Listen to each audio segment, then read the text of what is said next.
এইবারে ভেতরকার অবস্থা একটা বলা হচ্ছে। ভগবত পুরাণ খণ্ড নম্বর 2 শ্লোক নম্বর 20 স্কন্ধ নম্বর 12। খুলে দেখে নিতে পারো। কি খুলবেন, লুঙ্গি না বই? আমি বলি দুটোই খুলে দেখুন, একই কাজ করা আছে, একই কথা লেখা আছে। কি লেখা আছে? নিপলিঙ্গ ছেদ্য দস্যুষ কোটিস্ব নিহনস্পতি। যারা বোঝেন তারা বুঝুন।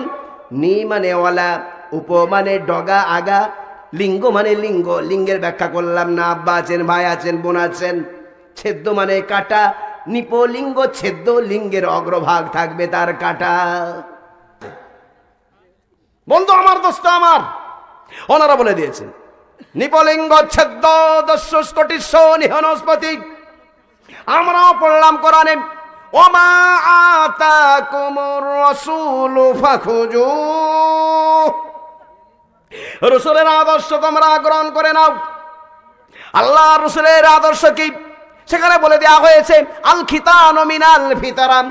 খাতনা করা ইসলামিক বিধান। আমি বলি ইসলামিক বিধান নয়, বরং হলো প্রাকৃতিক বিধান। না করলে অসুবিধা হয়।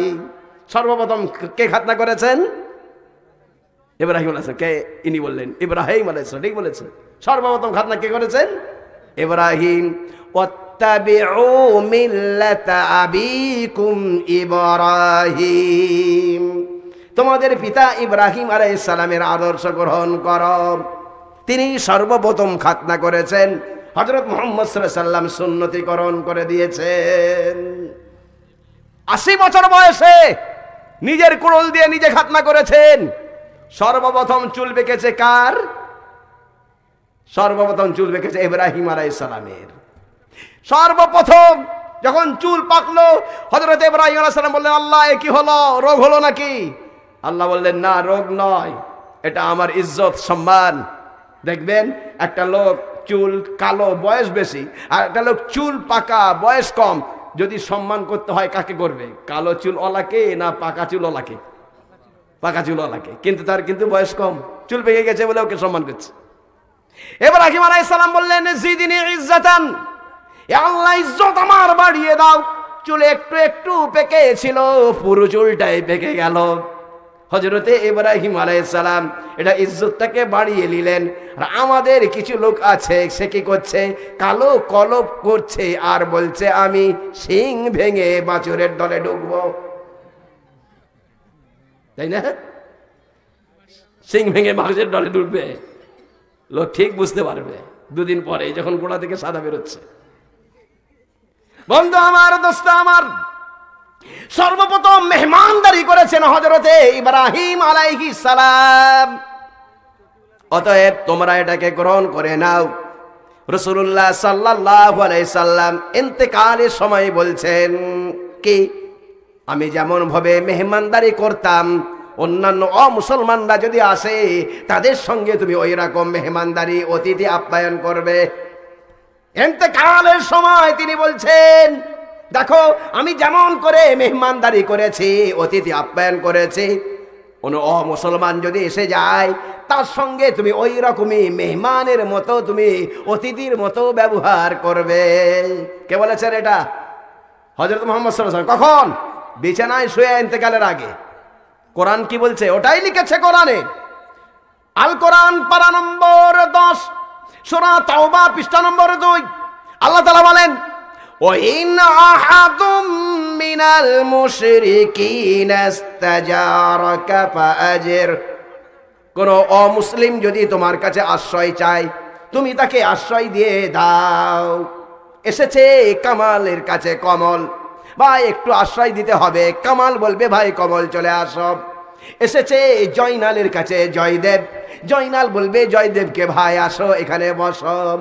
এসেছে ললিত, কার? লতিফের কাছে, লতিফ ললিতকে বলবে আসো এখানে বসো।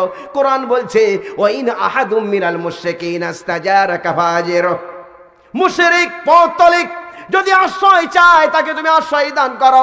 হাত্তা ইয়াসমা কালাম আল্লাহ, যাতে করে আল্লাহর কথা সে শুনতে পায়। আল্লাহর কথা শুনিয়ে দাও ভালোভাবে, জোর করতে পারবে না। সে মানবে কি না মানবে সেটা তার ব্যক্তিগত ব্যাপার, খবরদার তার উপরে জোর করবে না। এ যদি বলে সামে না শুনে তো নিলাম, ও আসাই না কিন্তু আমি মানলাম না, তুমি চোখ রাগাবে না, বরং হাত্তা আবলিগহু মা'মানা, বরং তার নিরাপদ জায়গাতে পৌঁছে দাও। কত সুন্দর কথা, কত মানবতার কথা, কত উদারতার কথা, কত প্রেমের কথা কোরআনে বলে দেয়া হয়েছে, হাদিসে বলে দেয়া হয়েছে। আমি তো বলেছিলাম 90% কোরআনে মানবতার কথা বলা আছে। আমি তো বলেছিলাম 5 লক্ষ হাদিসে মাত্র 5000 কোরআনের মতো এরকম 5000 কেবলমাত্র নামাজ রোজার কথা বলা আছে, বাকি সবই তো মানবতার কথা বলা আছে। ইব্রাহিম আলাইহিস সালাম সর্বপ্রথম খাতনা করেছেন, সর্বপ্রথম বুড়ো হয়েছেন, সর্বপ্রথম তিনি কি মেহমানদারি করেছেন। রাসূলুল্লাহ সাল্লাল্লাহু আলাইহি সাল্লামকে বলে দেয়া হলো, আপনার আব্বার ওই সুন্নতটা আপনি জারি করুন। হুজুরও ওই সুন্নতটাকে জারি করে দিয়েছেন। জারি করার পরেতে তিনিও বললেন আল খিতানু মিনাল ফিতরা, ওনারা বলেছেন নিপলিঙ্গ ছেদ্য, লিঙ্গের অগ্রভাগ থাকবে কাটা। দুটো কথা আলাদা এক, কি বলছেন? দুটো কথা আলাদা না এক, ভাষাটা আলাদা, মতলব এক। নিপলিঙ্গচ্ছেদ্য, আল খিতানু মিনাল ফিতরা, একই কথা। এবারে কেউ যদি বলে আমি মানবো না, না মানতে পারে। মারাত্মক রোগ, রোগটার নাম এইডস, অ্যাকোয়ার্ড ইমিউনোডেফিসিয়েন্সি সিনড্রোম। যার হবে রক্ত ব্লাডটা পাল্টে যাবে, HIV, human immunodeficiency virus positive যদি হয় বংশ ধ্বংস হয়ে যাবে। রোগ ক্ষমতা তার, প্রতিরোধ ক্ষমতা শেষ। জ্বর হলে জ্বরই হবে, আর তাকে ভালো করা যাবে না। ঘা হলে ঘাই হবে, আর তাকে ভালো করা যাবে না। এবারে ডাক্তার বাবুরা, বিশ্ব স্বাস্থ্য সংস্থা তারা তখন বললেন তোমরা খাতনা করো। ডাক্তার বাবুদের, বিশ্বের ডাক্তার বাবুদের কমিটি তারা বললেন তোমরা খাতনা করো, খাতনা করলে এই রোগটা হবে না। তো বলুন, সারা বিশ্বের ডাক্তার বাবুরা পরীক্ষা নিরীক্ষা করে যে কথা আজকে বলেছেন রোগের ঠেলায় পড়ে, হযরত মুহাম্মদ সাল্লাল্লাহু আলাইহি সাল্লাম বহুদিন আগেই ওটা করে দেখিয়ে দিয়ে চলে গেছেন। বলুন সুবহানাল্লাহ। অতএব হযরত মুহাম্মদ সাল্লাল্লাহু আলাইহি সাল্লাম মহাবৈজ্ঞানিকও ছিলেন, রসুল, নবী, হাফেজ, কারি, মৌলানা, মুফতি, বড় বৈজ্ঞানিক। যা বলেন আল্লাহর পরে যার স্থান তিনি হলেন হযরত মুহাম্মদ সাল্লাল্লাহু আলাইহি ওয়াসাল্লাম। তা তিনি করে দেখিয়ে দিয়ে চলে গেছেন। সর্বপ্রথম ইসলাম কবুল করেছেন বেলাল রাদিয়াল্লাহু আনহু, সর্বপ্রথম ইসলাম কবুল করেছেন যায়েদ রাদিয়াল্লাহু আনহু, সর্বপ্রথম ইসলাম কবুল করেছেন উম্মে আইমান রাদিয়াল্লাহু আনহা। হুজুর দুজনের মধ্যে গন্ডগোল, আরো 3 জনকে ডেকে এনেছেন। ব্যাপারখানা কি? দুজনের মধ্যে গন্ডগোল, আরো 3 জনকে, আরো বেশি গন্ডগোল হবে না? গন্ডগোল বেশি। সর্বপ্রথম ইসলাম কবুল করেছেন যায়েদ ইবনে হারেসা, সর্বপ্রথম ইসলাম কবুল করেছেন হযরত আলী রাদিয়াল্লাহু আনহু, সর্বপ্রথম ইসলাম কবুল করেছেন উম্মে আইমান রাদিয়াল্লাহু আনহা। সকলকে কেমন করে আপনি বলছেন প্রথম? এবারে ব্যাখ্যা শুনুন। পুরুষ স্বাধীনদের মধ্যে সর্বপ্রথম ইসলাম কবুল করেছেন আবু বকর সিদ্দিক রাদিয়াল্লাহু আনহু। নারী স্বাধীন মধ্যে হযরতে খাদিজা রাদিয়াল্লাহু আনহা ইসলাম কবুল করেছেন। বালকদের মধ্যে সর্বপ্রথম ইসলাম কবুল করেছেন হযরতে আলী রাদিয়াল্লাহু আনহু। গোলামদের মধ্যে সর্বপ্রথম ইসলাম কবুল করেছেন যায়েদ ইবনে হারেসা। আর বাঁদীদের মধ্যে সর্বপ্রথম ইসলাম কবুল করেছেন উম্মে আইমান রাদিয়াল্লাহু আনহা। কথা বুঝে আসলো না? জি। অবস্থার পরিপ্রেক্ষিতে মানুষের ব্যক্তি হিসাবে পুরুষ স্বাধীনের পক্ষে হযরতে আবু বকর সর্বপ্রথম, নারী স্বাধীন সর্বপ্রথম ইসলাম কবুল করেছেন হযরতে খাদিজা। গোলামদের মধ্যে সর্বপ্রথম ইসলাম কবুল করেছেন যায়েদ ইবনে হারেসা। বাঁদীদের মধ্যে সর্বপ্রথম ইসলাম কবুল করেছেন উম্মে আইমান রাদিয়াল্লাহু আনহা। আর বালকদের মধ্যে সর্বপ্রথম ইসলাম কবুল করেছেন হযরতে আলী রাদিয়াল্লাহু আনহু। বলুন আর কোনো অসুবিধা আছে? ক্লিয়ার হয়ে গেল, পরিষ্কার হয়ে গেল। আগে চলুন। দুখানা তারিখ বলা হয়েছে, চাঁদের দুখানা তারিখ বলেছেন, দ্বাদশাং শুক্ল পক্ষস্য। এইবারে সূর্যের দুখানা তারিখ সেটা উল্লেখ করে দেয়া হলো। সেখানেও বলে দেয়া হলো মাধবে মাসি মাধবম, বসন্তকালের প্রথম মাসে তিনি আসছেন। আরবিতে বলা হলো রবিউল আউয়াল। রবি মানে বসন্তকাল, আউয়াল মানে প্রথম। 6 ঋতু, গ্রীষ্ম, বর্ষা, শরৎ, হেমন্ত, শীত, বসন্ত। 6টা ঋতু আছে, 12খানা মাস আছে। এক একটা ঋতুর জন্য 2টো করে মাস আসবে। ঋতু বললেই এবারে মাসের প্রথম না দ্বিতীয় এটা বলতে হবে। আরবিতে বলা হলো রবিউল আউয়াল, বসন্তকালের প্রথম মাস। এটাকে তারা বলেছেন তাদের ভাষায় মাধবে মাসে মাধবম, বসন্তকালের প্রথম মাসেই তিনি আসছেন। পরিষ্কার, একে অপরকে সমর্থন। হুজুরের তারিখকে বলে দেয়া হলো এইভাবে। সূর্যের দুখানা, চাঁদের দুখানা। কেন বলা হয়নি ইংলিশ ক্যালেন্ডার থেকে? উত্তর আছে। কেন বলা হয়নি আরবি ক্যালেন্ডার থেকে? উত্তর আছে। কেন বলা হয়নি বাংলা ক্যালেন্ডার থেকে? উত্তর আছে। কেমন করে? বাংলা ক্যালেন্ডারের বয়স হলো 1430, আর বেদ পুরাণ দাবিদার সে 5000 বছর আগেকার। 5000 বছর আগে কোন কিতাব তখন, কোন ক্যালেন্ডার তখন ছাপা হয়নি। ইংলিশ ক্যালেন্ডারের বয়স হলো 2023। এর মানে হলো 2023-এর আগে ইংলিশ ক্যালেন্ডার ছিল না। 5000 বছর আগে ইংলিশ ক্যালেন্ডার ছিল না। বেদ পুরাণ 5000 বছর আগেকার। আরবি ক্যালেন্ডারের বয়স কত? 1445। 1445-এর আগে আরবি ক্যালেন্ডার ছিল না। 2000 বছর আগে কোন ক্যালেন্ডার তবে ছিল না।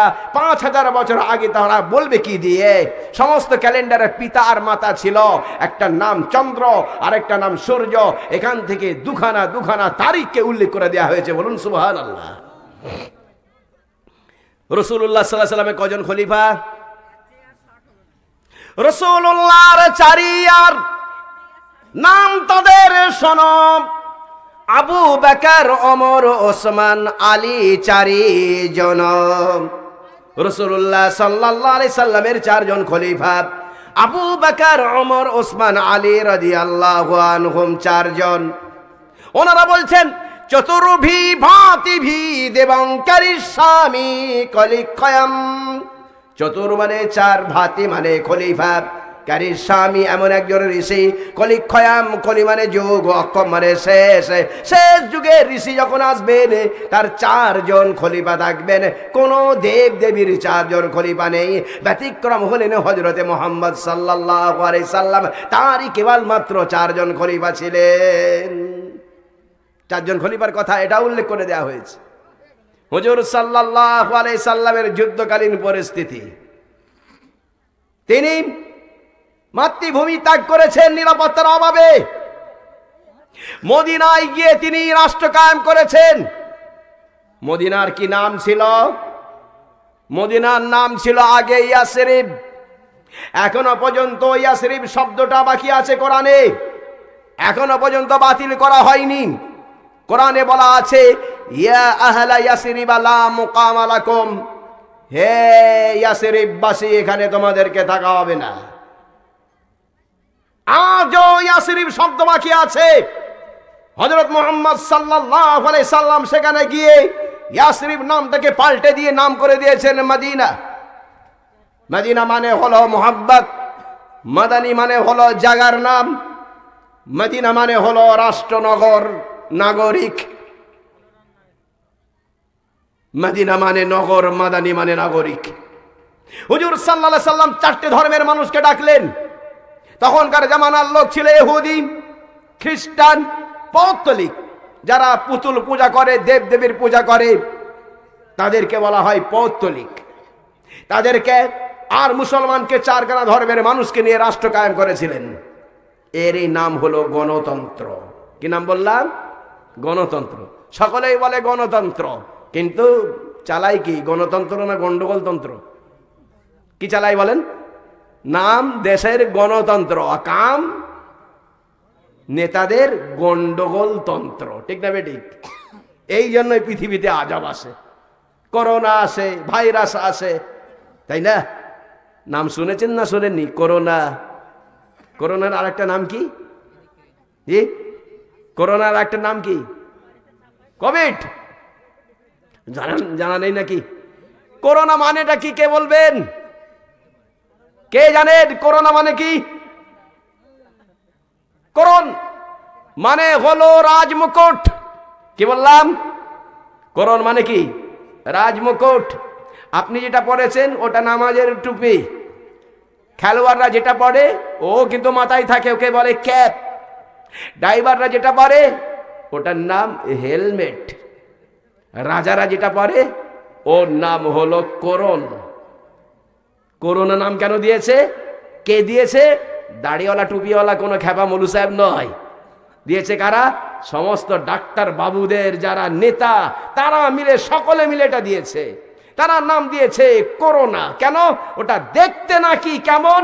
দেখতে হয়েছে ও রাজ টুপির মতো, এই জন্য ও নাম দিয়েছে করোন।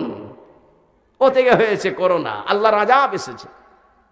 হযরত মুহাম্মদ সাল্লাল্লাহু আলাইহি সাল্লাম সর্বপ্রথম গণতন্ত্র রাষ্ট্র কায়েম করেছেন। কেউ যদি বলে অমুক নেতা কায়েম করেছেন, ছিঁড়ে ফেলে দেবেন। হাওয়ালা উদ্ধৃতি তবে এনসাইক্লোপিডিয়া ব্রিটানিকার, তিনি লিখে দিয়েছেন পরিষ্কার ভাষায়, the charter of the Medina.